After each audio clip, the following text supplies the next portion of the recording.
누가복음 9장 51절부터 62절입니다.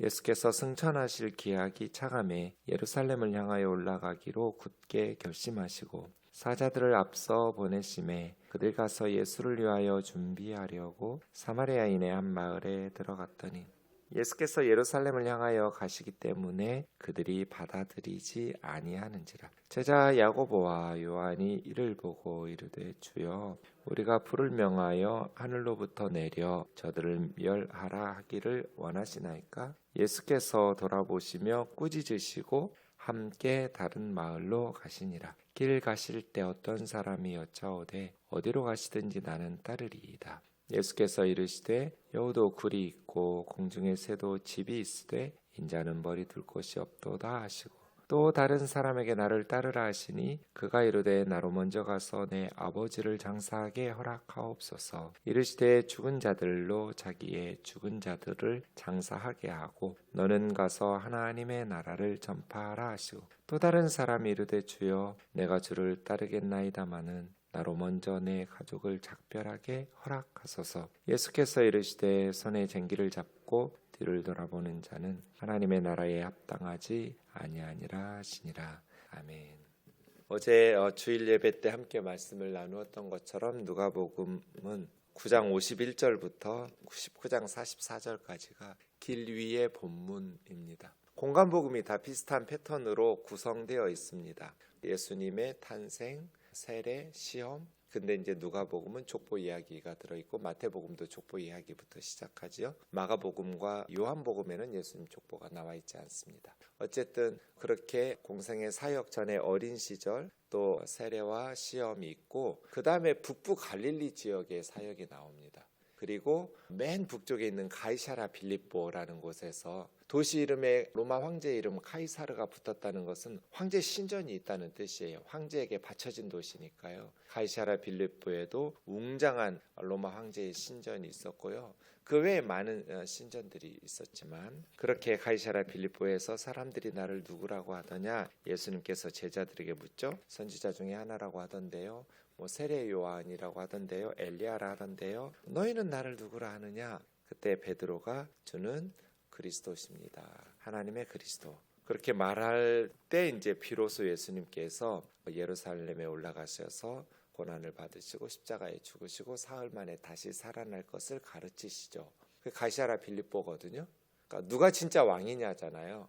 사람들 눈에 볼 때는 세상을 다스리는 로마 황제, 그 황제의 신전, 웅장한 신전이 있는 로마 황제의 신전이 있는 가이사랴 빌립보에서 너희는 나를 누구라고 하느냐 물으신 것은 누가 진짜 구원자냐, 누가 진짜 왕이냐 이거잖아요. 예수님이 진짜 왕, 세상 사람들이 볼 때 진짜 웃기는 대화일 것 같아요. 너무나 초라한 행색에 예수님이 왕 중에 왕이시고 세상의 구원자라고 고백하고 있는 예수 공동체, 예수님과 제자들의 모습을 들었다면 비웃었을 만도 하다. 어쨌든 그런 가이사랴 빌립보에서부터 이제 예루살렘을 향해서 오는 길 위의 본문이 시작되고 어제 말씀드린 것처럼 마태와 마가는 한두 장밖에 없어요. 되게 짧게 길 위의 본문이 있어서 어찌 보면 북부 갈릴리에서 가이사랴 빌립보에서 예루살렘으로 오는 그냥 여행만 간단하게 소개하고 넘어가지만 누가복음에서는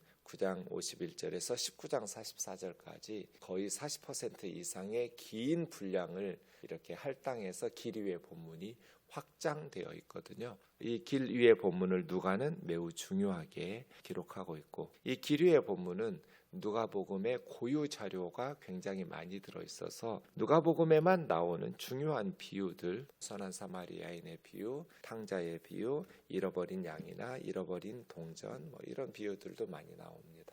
어쨌든 제자도에 대한 가르침이 강조되어 있는 이 길 위의 본문이 되게 좀 중요하게 다루고 있는데요. 어쨌든 우리가 이제 당분간 길 위의 본문을 묵상하면서 예수님을 따른다는 것은 무엇을 의미하는지를 좀 배울 수 있을 것 같습니다. 51절 보시면 승천하실 기약이 차감해 이제 공생애를 예루살렘에 가서 마무리할 때가 다가온 거죠. 네, 이제 공생애 사역. 근데 공간복음에 보면 그렇게 갈릴리 사역, 길 위의 본문, 예루살렘 사역, 십자가와 부활하고 끝나거든요. 그러니까 마치 공간복음으로만 보면 예수님의 공생애가 1년인 것처럼 보여요. 북부 갈릴리, 길 위의 본문, 예루살렘에서 6월절에 십자가, 부활 이렇거든요. 오순절에 성령 강림 뭐 이렇게까지 여치겠지만, 그러니까 1년인 것처럼 6월절에 한 번 나오거든요. 공간복음에 의하면 예수님의 공생애가 1년인가 이렇게 생각되는데, 사실은 공간복음에는 북부 갈릴리 사역, 누가복음은 길 위의 본문 이 강조되어 있지만, 요한복음은 남부 유다 사역이 대부분이에요. 예수님의 공생애 기록이. 그리고 예수님의 공생애가 왔다 갔다 해요. 남쪽에 왔다가 북쪽 갈릴리로 갔다가 다시 예루살렘이나 유다 왔다가 다시 북쪽 갈릴리로 갔다가 이렇게 하면서 6월절이 3번 나와요. 요한복음에만 그래요. 그러니까 6월절은 1년에 한 번씩이잖아요. 예수님의 공생애가 적어도 3년이라는 걸 알 수 있죠. 그죠? 6월절 3번 예루살렘에 올라가셨으니까. 그냥 명절이라고 한 구절도 있는데 이것도 6월절이라면 4번이에요. 보통 우리가 공생애 3번 예루살렘에 6월절에만 올라가신 것으로 보면, 그래서 우리가 예수님의 공생애를 3년이라고 말하는 거예요. 성경 어디에도 예수님의 공생애가 3년이라는 구절은 없어요. 근데 누가복음 3장에 예수님 족보 시작하실 때 공생애가 시작될 때 30세쯤이라는 구절이 한 구절 있고요. 그래서 30세, 정확히 30세 아니에요. 30세쯤이라고 그랬어요. 그리고 요한복음에 보니까 예루살렘을 6월절에 3번 올라가셔서 우리가 30세쯤 예수님의 공생애가 시작됐고 3년 정도 공생애가 진행되었다. 이렇게 말하고 가르치는 거예요. 근데 이제 공간복음에만 보면 6월절 한 번 나오니까 예수님의 공생애가 마치 1년인 것처럼, 그러니까 공간복음은 예수님의 사역을 좀 이렇게 심플하게 구조적으로 만들었고, 요한복음은 좀 더 정확하게 자세히, 예수님의 공생애가 3년이라면 예루살렘과 유대, 또 사마리아, 또 요단강 건너 데가볼리 지역, 그 다음에 북부 갈릴리, 또 더 넘어서 이방 두로와 시돈, 그런 어떤 수로보니게 여인, 뭐 이런 이방 지역까지 예수님의 사역들이 진행됐을 거잖아요. 그것을 공간복음은 좀 더 심플하게 북부 갈릴리, 길 위의 본문, 예루살렘과 십자가와 부활 이렇게 구조적으로 만든 거고요. 요한은 공간복음 다 읽고 난 후에, 공간복음이 이미 초대교회에서 가르쳐지고 나는 상황들을 보면서 요한복음은 교회가 잘 모르는, 공간복음에 알려져 있지 않은 내용들, 요한복음이 공화는 보는 관점이 공통적이다, 똑같다는 뜻이잖아요. 4개 복음서 중에 3개만 그렇게 써놓고 요한복음을 따로 부르는 이유는 그만큼 내용과 글 쓰는 관점이 다르기 때문에 공간복음하고 요한복음을 구분하거든요. 요한복음에는 공간복음에 없는 내용들이 많이 나오고요. 특히 남부 예루살렘 유다 사역이 많이 나옵니다. 어쨌든 그렇게 우리가 보는데, 이제 예루살렘을 향해서 올라가시기로, 하나님의 구원 사역을 완성하시려면 예루살렘에 가셔야 되는 거죠. 그러니까 그 길은 영광의 길이 아니고 십자가의 길, 멸시와 고난과 죽음의 길을 걷는 것입니다. 52절 보시면 사자들을 앞서 보내시며 그들이 가서 예수를 위하여 준비하려고, 이런 표현이 있습니다.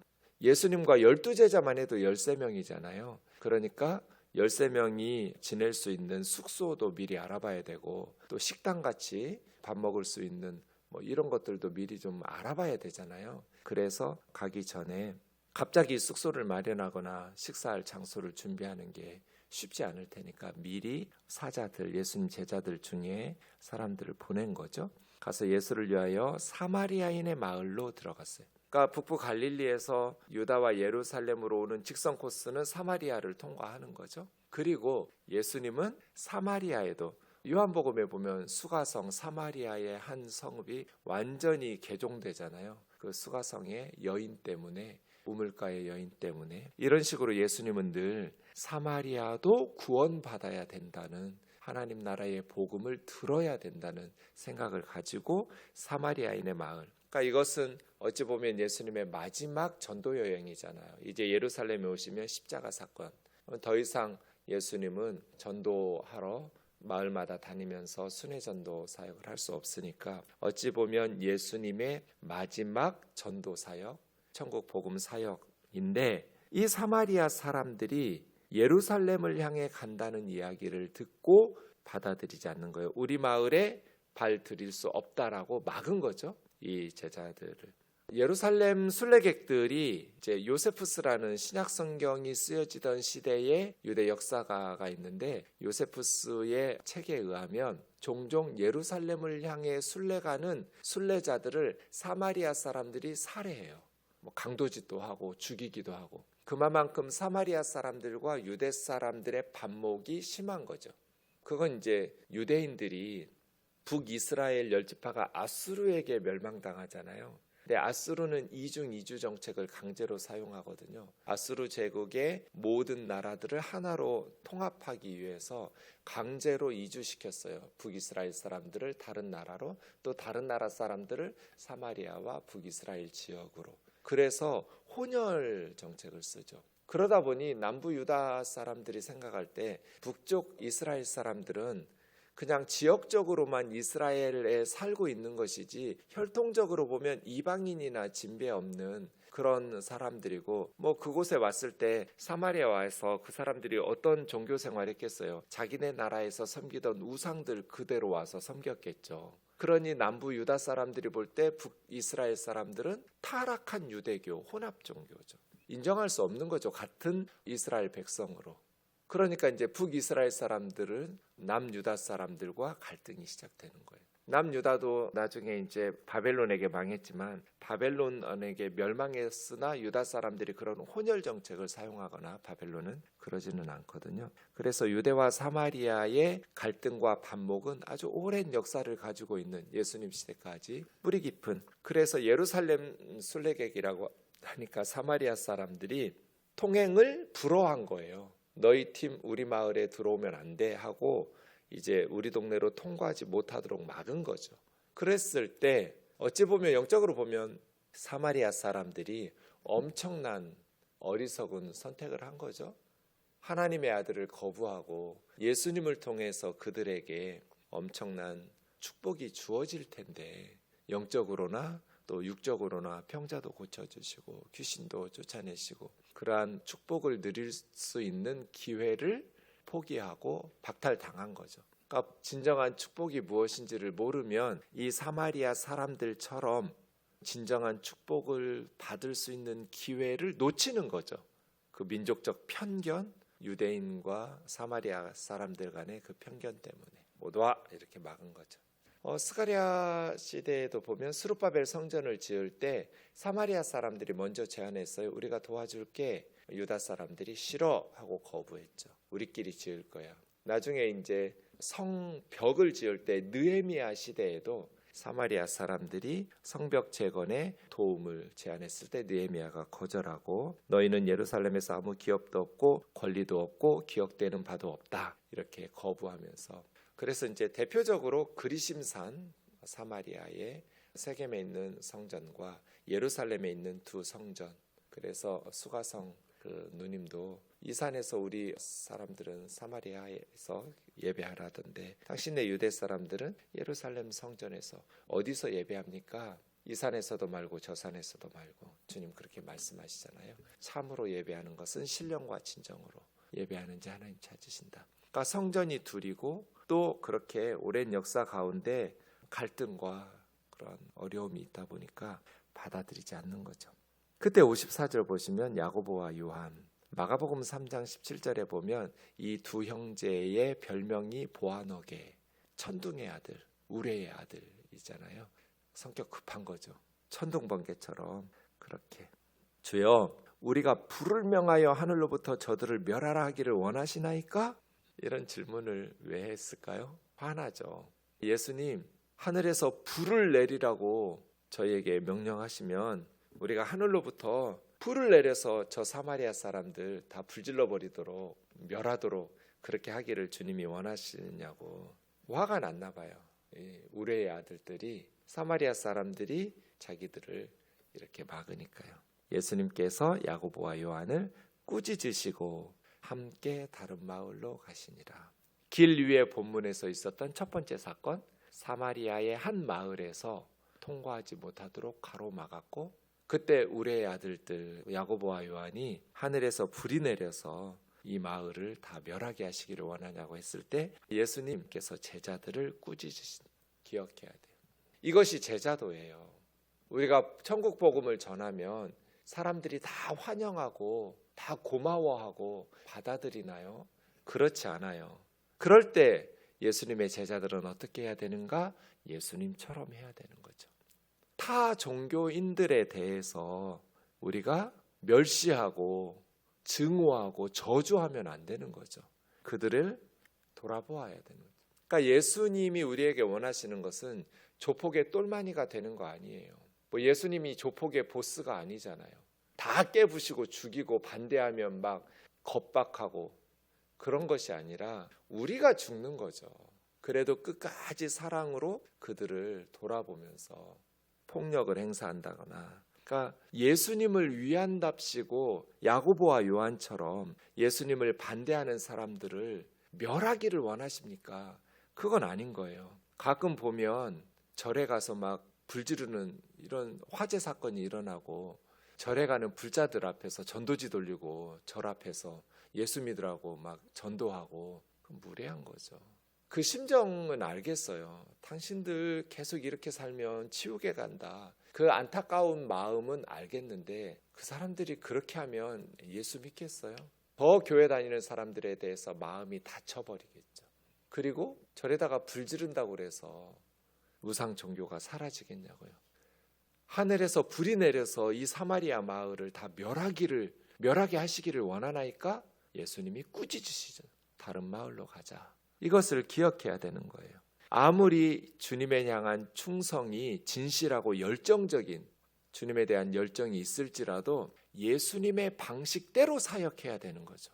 그리스도의 정신에 어긋나는 행동을 하면 안 되는 거죠. 그래서 제가 서부지법에 불 지르고 싶은 그 심정은 알겠는데, 그런 어떤 마음은 뭐 좌든 우든 생각이 같든 다르든 그 마음의 진정성은 알겠는데 그 방법이 그리스도의 정신을 따라야 되는 거예요. 사랑으로 진리를 외쳐야 되고, 폭력을 행사하면서 쇠파이프 들고 들어가고 불 지르겠다고 죽이겠다고 어떻게 목사들 입에서 그런 말들이 나와요. 그것은 그리스도의 정신에 어긋나고 예수님께서 인정하시는 방법이 아닌 거예요. 주님께서 인정하시는 방법으로 사역해야 되는 거예요. 이 사마리아 사람들 심판은 하나님의 손에 맡겨야 되고요. 나라가 지금 공산화될 것 같아요. 망할 것 같아요. 공산주의자들은 다 죽여야 돼요. 뿌리를 뽑아야 돼요. 공산주의 사상을 뿌리 뽑아야 되는 건 맞죠. 공산화되면 안 되죠. 하지만 죽이고 뿌리 뽑고가 아니라 예수 그리스도의 복음으로, 기도로, 성령의 역사하심으로, 사랑으로, 그래서 복음을 통해서 그들이 공산주의 사상을 버리고 예수 그리스도를 믿을 수 있도록 해야죠. 그것이 그리스도의 정신에 합당한 사역의 방식이에요. 예수 믿지 않으니까 북한은 다 죽이고 다 굶어 죽도록 방치하고 다 그냥 멸망하도록 모른 척 외면해야 돼요. 기도해야 되고 사랑으로 품어야 되고 복음을 전해야 되고, 물론 갖다 줘봐야 핵무기 만드는 달러 갖다 주는 건 저도 반대이지만 양식이 없으면 먹을 것도 줘야 되고, 그리스도의 사랑으로 복음을 전해서 북한 주민들이 악한 사탄적인 김일성 우상 숭배와 그러한 3대 세습의 악함들을 스스로 극복하면서 독재가 제거될 수 있도록 우리가 사랑으로 품어야 되는 거잖아요. 예수님의 방법은 원수까지 사랑하는 거잖아요.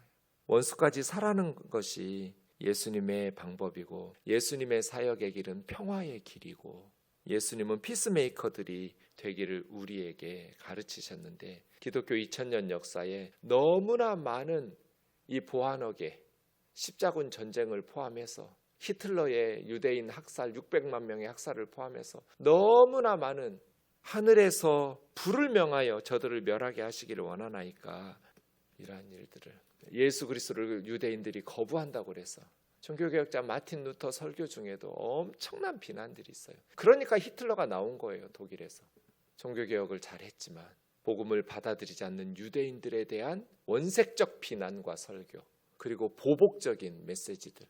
그래서 히틀러가, 지금 유대인들이 95% 이상 예수님 안 믿어요. 메시아를 기다려요. 왜? 기독교인들이 너무나 이 누가복음 9장 55절을 순종하면서 실천하지 않았기 때문에 예수님은 꾸짖었는데 복음을 받아들이지 않으면 보복하고 저주하고 이것이 그리스도의 길인가? 예수님의 제자들의 사역에는 폭력이 있어서는 안 돼요. 보복이 있어서는 안 돼요. 예수님은 생명을 구하려고 오셨지 죽이려고 오신 분이 아니에요. 예수 믿는 시어머니가 믿지 않는 며느리에게 오래 인내하고 기도하고 사랑으로 변화시켜서 함께 예수님을 믿을 수 있도록 해야지 미워하고 함부로 말하고 그렇게 믿지 않는다고 해서 함부로 대하면 안 되는 것이죠. 내가 죽고 너를 살리는 십자가의 길이 우리 예수님의 제자들의 길입니다.